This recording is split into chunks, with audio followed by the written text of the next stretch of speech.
製図の基礎を学ぶ。パート4、線、尺度、寸法補助記号の使い方。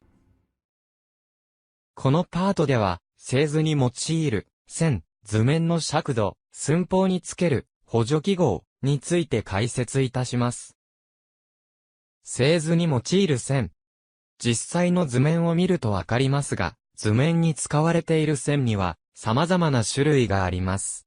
同じ線種や同じ太さを使うと、その線が、形状の線なのか、寸法の線なのかわかりにくくなるからです。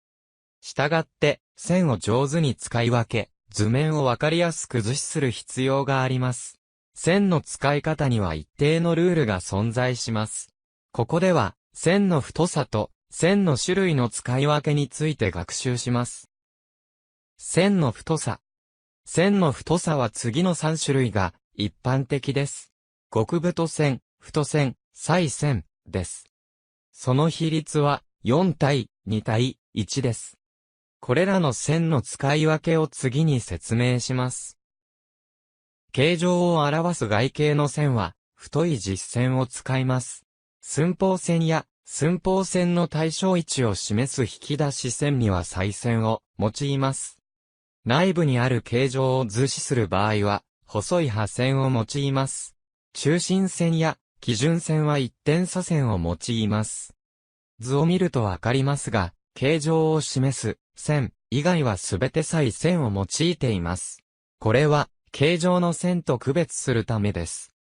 形状以外の線は必ず細線を使うようにします。以上のように線種を使い分けることで、複雑な部品形状でもわかりやすく図示することが可能となります。図面の尺度。図面を描く際には、決まった図枠サイズの中に対象物を収める必要があります。そのため、大きな対象物は縮小して作図、小さな対象物は拡大して作図します。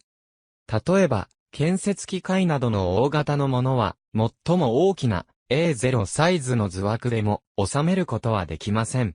このような場合、縮小して表現することになります。拡大、縮小する尺度の種別は次の3種類です。原尺、実物と同じ大きさで作図します。倍尺、実物より大きく作図します。縮尺、実物より小さく作図します。一般に、実物と同じ大きさである、原尺を用いるのが原則です。図面と全く同じ大きさなので、見る人もイメージが湧きやすく、読み違いを防止できます。大きすぎたり、小さすぎたりして、図面に収まらない場合に、倍尺や縮尺を用います。倍尺や縮尺を用いる場合、その値が、JISにより規定されています。通常はここに示す尺度を利用します。例えば、先ほどのフォークリフトで考えてみます。50分の1の縮尺を使う場合、1対50と図面に記入します。例えば、2メートルの高さの場合、50分の1にすると、40ミリで図面で書かれることになります。なお古い規格で作成された図面では、尺度の表し方が50分の1となっています。このように書かれている図面もあります。寸法補助記号。寸法値の前に補助記号をつけることで、寸法値に対して意味を持たせることが可能となります。例えば、半径が2ミリの円の場合、R2 と書きます。R は半径という意味です。つまり、R2 と図面に書けば、JIS の図面ルールを知っている人は、瞬時に半径が 2mm であることが理解できます。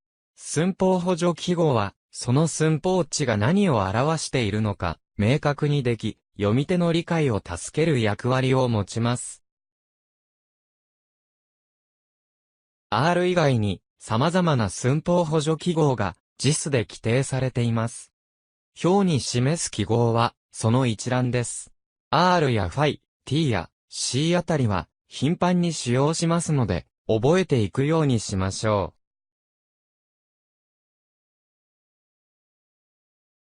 う。この動画シリーズでは、設計図面を読めるようになるために、必要な基礎知識となる、次に示す内容を解説しています。